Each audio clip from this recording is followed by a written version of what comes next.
Bonjour à tous, merci d'être au rendez-vous de l'information sur la chaîne du développement. Des millions d'enfants sont privés de leur enfance dans le monde et contraints au travail, mettant en péril leur santé et leur éducation. Malgré les sensibilisations, le phénomène persiste et prend de l'ampleur. Plus de détails dans un instant. Conférence internationale des ministres de la Santé et des ministres d'éthique sur la sécurité des patients et la gestion des risques en milieu de soins en Afrique. Le comité des experts a démarré les travaux ce 18 juin à Cotonou. Mondial 2000, Russie 2018, entrée honorable pour le Sénégal qui s'impose à la Pologne 2-1. À Cotonou, c'était la fête au sein de la communauté sénégalaise.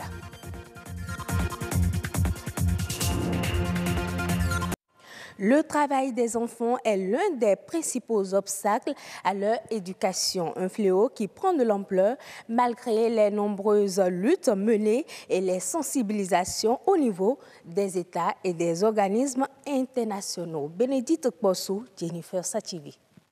Elle constitue l'une des pratiques les plus décriées des institutions de défense des droits humains.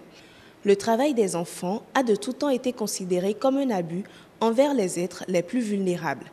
Au Bénin, le phénomène connaît une énorme avancée. La moyenne dans la sous-région pour les enfants économiquement occupés, c'est un enfant sur 3. Mais au Bénin, c'est un enfant donc sur 2. Ça se manifeste sous l'angle d'enfants qui se retrouvent dans les marchés. Ça se manifeste sous l'angle de l'enfant qui se retrouve sur les chantiers. Ça se retrouve sous l'angle des enfants qui se retrouvent donc dans les champs. Donc de l'enfant qui ramasse donc les graviers. Donc au sud-ouest du pays, qui concasse les granites au centre et au nord donc, du pays. L'enfant, il est fait pour aller à l'école, mais on le prive de la scolarisation, on lui demande d'aller travailler. C'est son avenir qu'on compromet comme ça. Au Bénin, en 2008, une enquête a révélé que 34% des enfants sont astreints au travail des enfants. Diverses raisons sont à la base de l'essor actuel du travail des enfants. En tête de liste, la pauvreté et le faible taux d'éducation.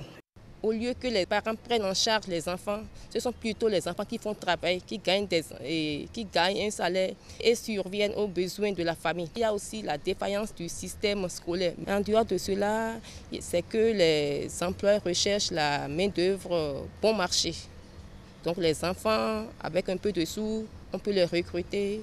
Et aussi dans certains secteurs tels que le tissage, la filature, avec les doigts fins des enfants, ils préfèrent recruter les enfants. Une situation susceptible d'engendrer d'énormes dégâts, tant au plan individuel que collectif. Le travail des enfants est un travail qui affecte le développement mental, psychologique de l'enfant et qui compromet son éducation et sa santé. Lorsque les enfants travaillent, c'est la nation, n'est-ce pas, qui est en difficulté. Lorsque les enfants travaillent, c'est l'avenir de ces enfants qui est compromis. Lorsque les enfants travaillent, c'est les adultes qui sont au chômage parce que la main-d'œuvre infantile coûte moins cher. C'est extrêmement grave qu'une nation laisse ses enfants exploiter, laisse ses enfants au travail. Selon l'Organisation internationale du travail OIT, faire travailler les enfants devient un délit lorsqu'il s'agit de tâches dangereuses ou lourdes de conséquences pour l'enfant de moins de 15 ans. On peut citer entre autres la traite des enfants, la servitude pour dette, le sevrage ou encore les enfants dans des conflits armés. Quels sont les enjeux pour la gouvernance des systèmes de santé en Afrique? C'est à cette question que tentent de répondre les acteurs de la santé du monde entier à la deuxième conférence internationale des ministres de la Santé et des ministres d'éthique sur la sécurité des soins en Afrique. Au cœur des échanges ce lundi, les actions des agences de promotion d'éthique en santé. Rodrigue Bounloumé, Rodrigue Babagwito. La téléphonie mobile s'est développée très rapidement en Afrique et donc ça répondait à un besoin. Et sur ce besoin s'est bâti des solutions de santé pouvant servir les populations, les décideurs et au-delà tous les systèmes de santé. Mais un autre besoin se fait sentir. Il s'agit de la sécurité du patient à l'hôpital. À cette deuxième conférence internationale des ministres de la Santé et des TIC, le point est fait sur les actions des agences de promotion des TIC en santé. La cybersanté se révèle un moyen essentiel pour améliorer la sécurité sanitaire des patients.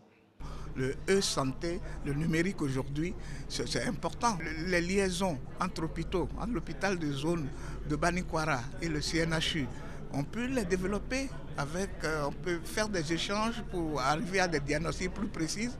Dire ce n'est pas la peine de nous envoyer ce malade de Banikwara jusqu'à Cotonou, ça ne sert à rien. Vous pouvez faire telle chose sur place. Donc le e-santé, c'est ça. Il y a les diabétiques. Aujourd'hui, il y a des applications où le diabétique il fait son contrôle glycémique compte tenu du taux. Il envoie un petit mail. Vous pouvez également vous rendre compte qu'aujourd'hui, de plus en plus avec le développement des TIC, la santé est de plus en plus démocratisée et par conséquent, ces nouvelles technologies-là sont également d'être utilisées pour améliorer tout au moins l'accès aux soins des patients. Sur le continent, 26 pays sur 50 ont adopté la cybersanté, mais parmi eux, plusieurs y vont encore à tâtons. Le Mali, pour être leader de la santé numérique en Afrique, a dû prendre en compte plusieurs paramètres. Pour réussir la santé numérique dans un pays, il y a 3 facteurs importants qu'il faut réunir. Le premier facteur, c'est d'avoir ce qu'on appelle des champions, des personnes qui y croient. Et ils vont y croire malgré et contre tout le monde. Deuxième facteur, il faut ce qu'on appelle des expériences pilotes qui réussissent. Et donc, qui vont montrer la voie. Et le troisième facteur, qui est le plus important, la volonté politique. Et ces 3 facteurs se sont réunis rapidement au Mali. Voilà pourquoi le Mali a été leader, je dirais, en Afrique sur la santé numérique. Parce que le Mali est actuellement le seul pays à posséder une agence nationale de télésanté et d'informatique médicale qui s'occupe des questions de santé numérique et de santé digitale. Et je pense que d'autres pays vont suivre rapidement l'expérience d'ici la fin de l'année.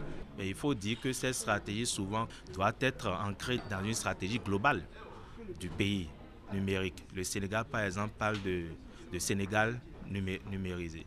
Vous voyez, le Bénin, vous savez, le PAG, le programme d'action du gouvernement, l'a mentionné clairement. On veut vraiment changer le Bénin en un quartier numérique. Il y a l'alphabétisation. Il faut que les gens puissent lire, écrire. Sinon, ça ne sert à rien de dire santé pour des gens qui ne savent ni lire ni écrire. Une amélioration de la capacité globale des gouvernances en matière de cybersanté dans les pays africains s'impose. Le Bénin, lui, met en place une stratégie nationale de santé digitale en respect des recommandations de l'Organisation mondiale de la santé. Les albinos étaient à l'honneur ce 13 juin. C'est à l'occasion de la journée internationale pour l'albinisme. À cet effet, l'ONG Valeurs Albinos, en collaboration avec le ministère de la Famille, a voulu marquer l'événement. Une série d'activités a été organisée dans ce cadre. Farouka Mamassani et Daniel Ada y étaient. Voici le compte-rendu. Attirer l'attention de la population béninoise sur la journée dédiée aux personnes atteintes d'albinisme. Tel est le sens de cette marche de sensibilisation.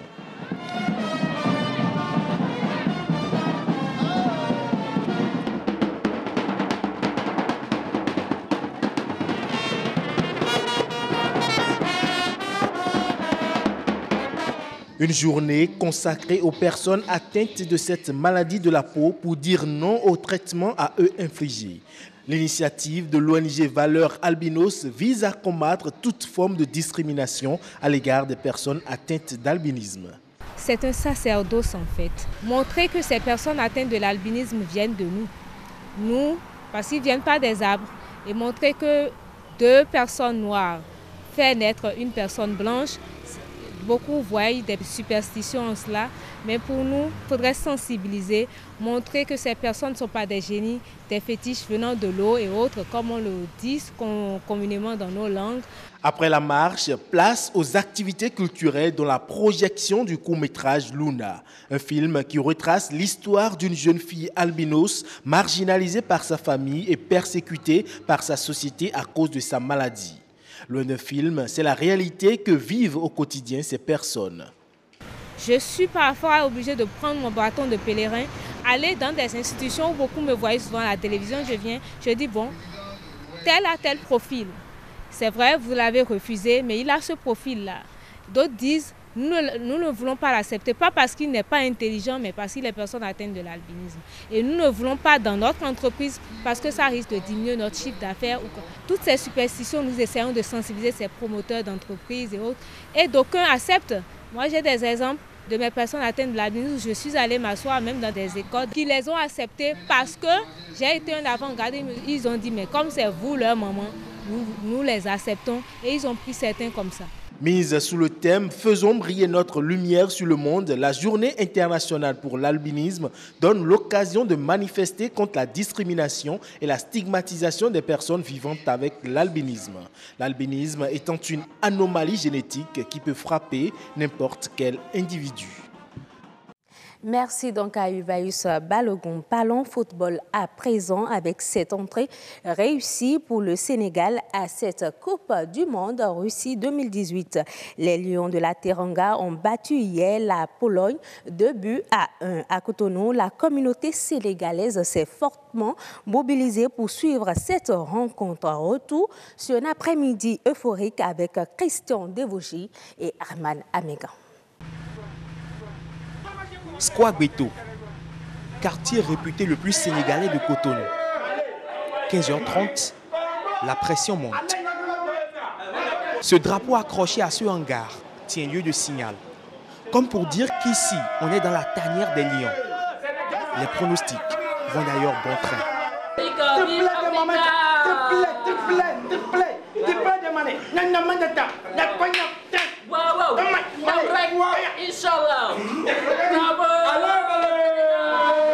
Le Sénégal, il va gagner aujourd'hui, Inch'Allah. Il va gagner 2-1, Inch'Allah. Entre copains ou en famille, peu importe.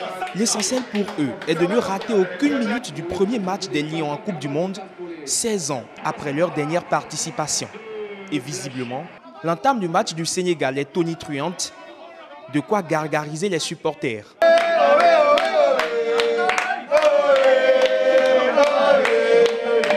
38e minute, but du Sénégal. Ici, c'est l'effervescence.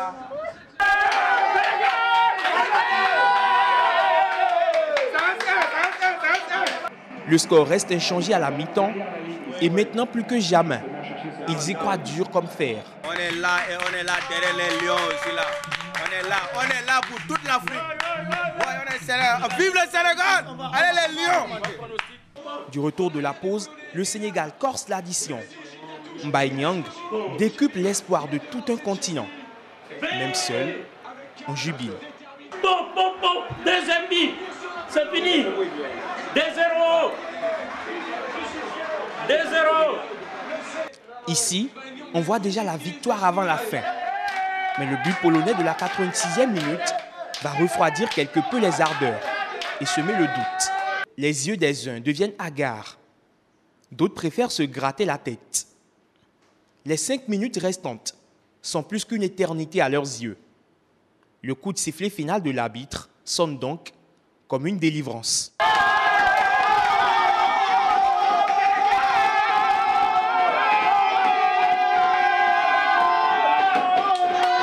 Accrochés à leur drapeau en guise de fierté, ils explosent de joie.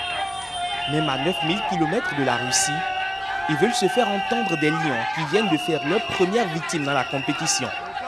Peut-être le premier épisode d'une nouvelle épopée. Félicitations donc à cette équipe du Sénégal et merci à Christian Devouchi et Herman Amégan. Le Fonds monétaire international va décaisser 136,6 millions de dollars pour la Côte d'Ivoire.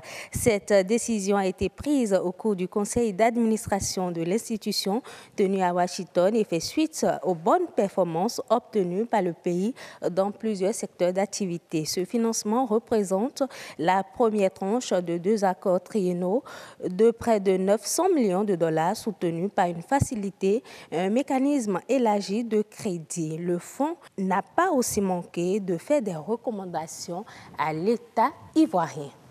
Et ce sera tout pour cette édition. Merci de nous avoir suivis. On se retrouve à 19h45.